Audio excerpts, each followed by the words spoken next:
Hi, this is Rochel Geller, teaching the Zera Shimshon, Parshas Naso, Ois, that means letter, Yud Beis, the year is 5782.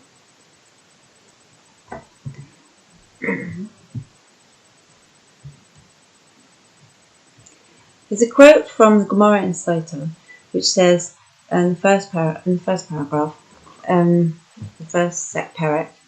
Gedolim Tzadikim v'misasam yoisem b'chayehim.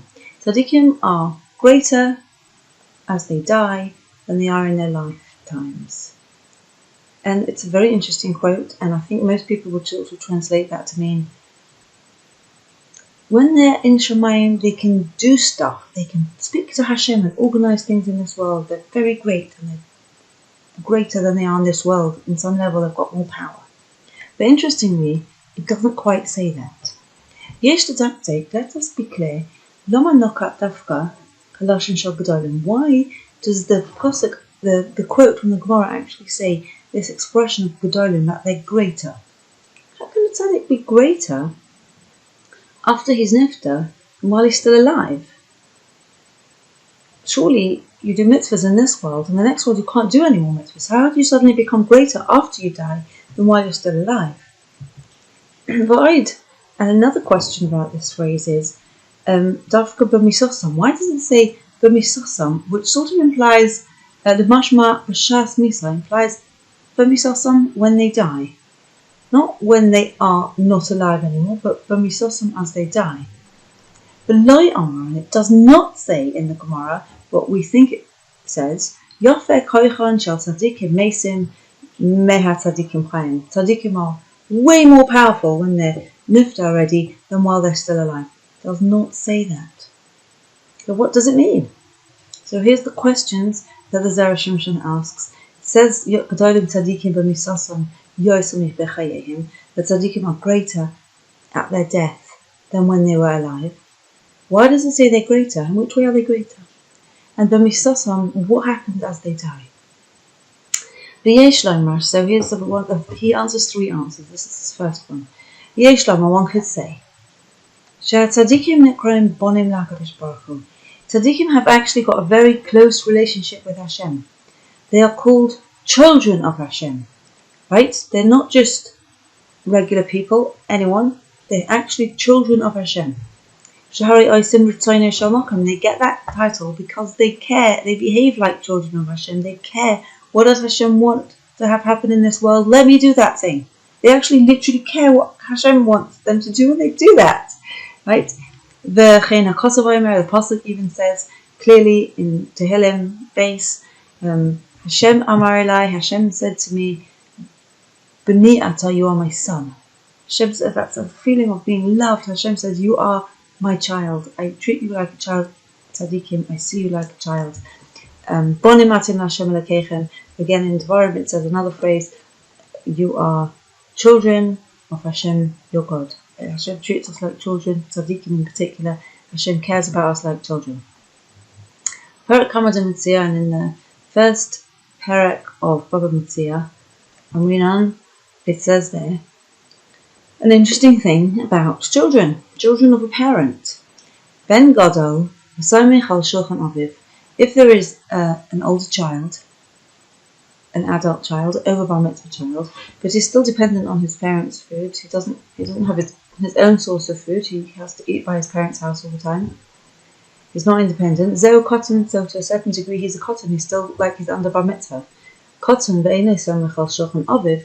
But if he is under bar mitzvah, but he's independent and he doesn't even need to eat at his father's table, zeo godel, that person is considered a godel, an adult person.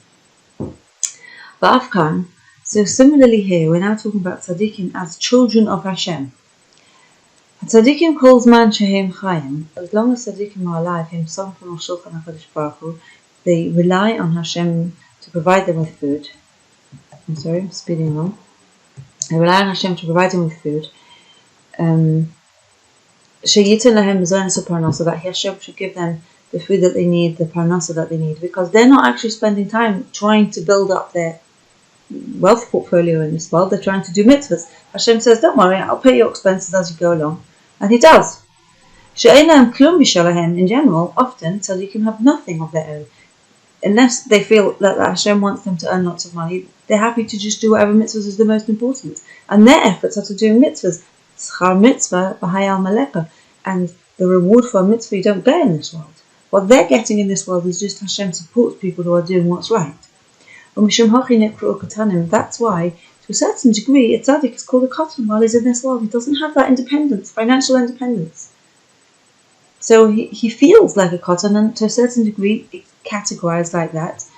Nevertheless, and this is relative to Hashem. He's not like he's dependent on another person necessarily, but he's dependent on Hashem, who's giving him money for free. Nevertheless, when the tzaddik dies, and they eat what they themselves have deserved now. They're eating their own earnings. And they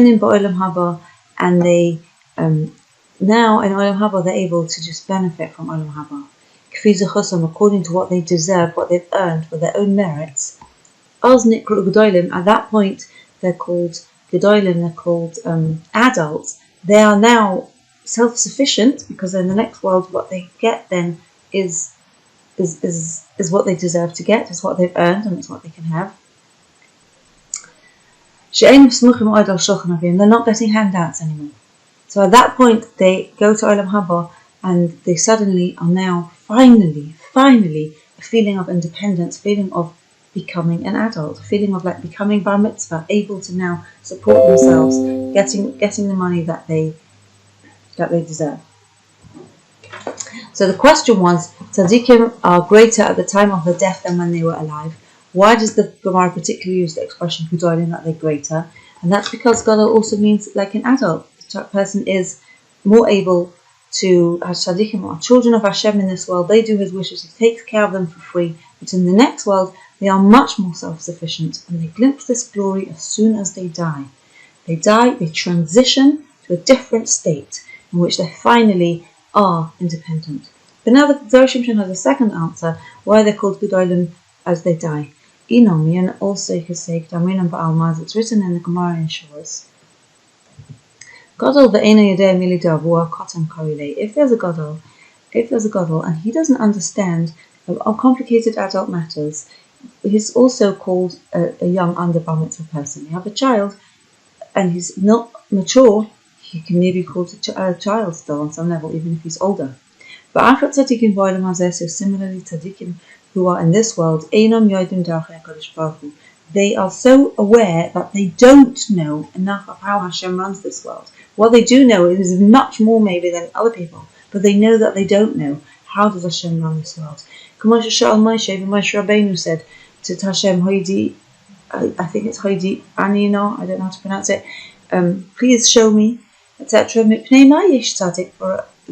How come there's some tzaddikim in the world that have a good life, the tzaddik Barala, but there's other tzaddikim that seem to have a really bad life? How can that be? How can it doesn't seem fair? It doesn't seem equal. I'd like to understand your rulings, but in this world, very often Hashem says you don't understand.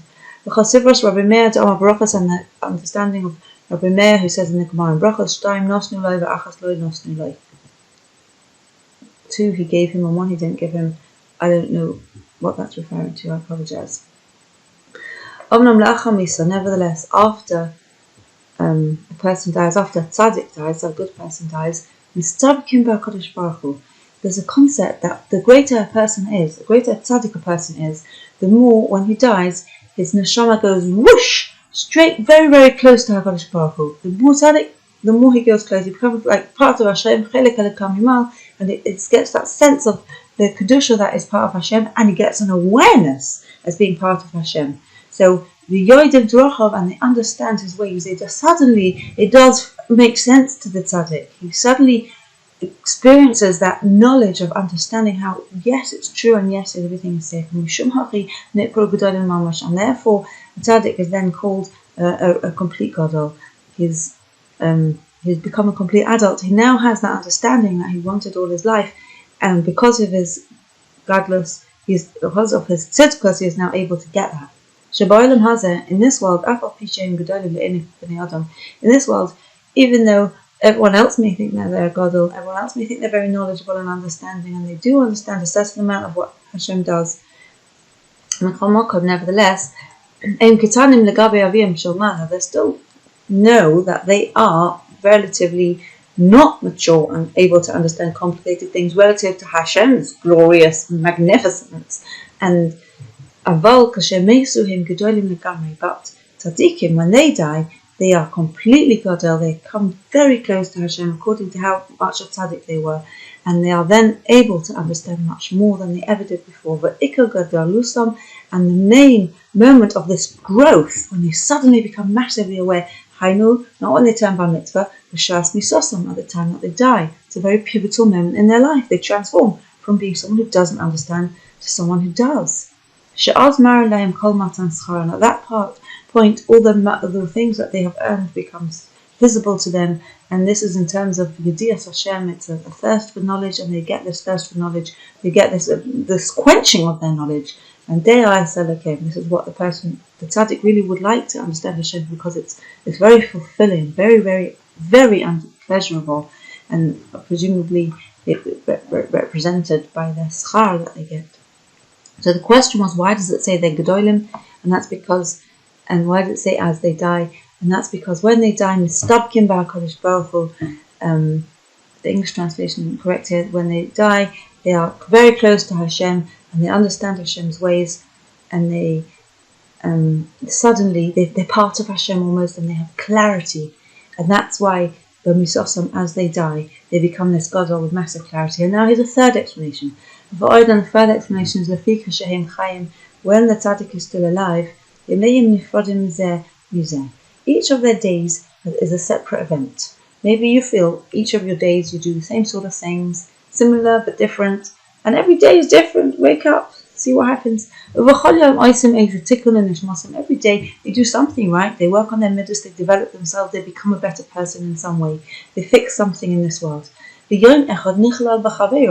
But each day is very similar to every other day.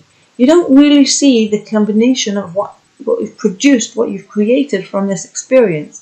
You just know that there's a good person on various different days.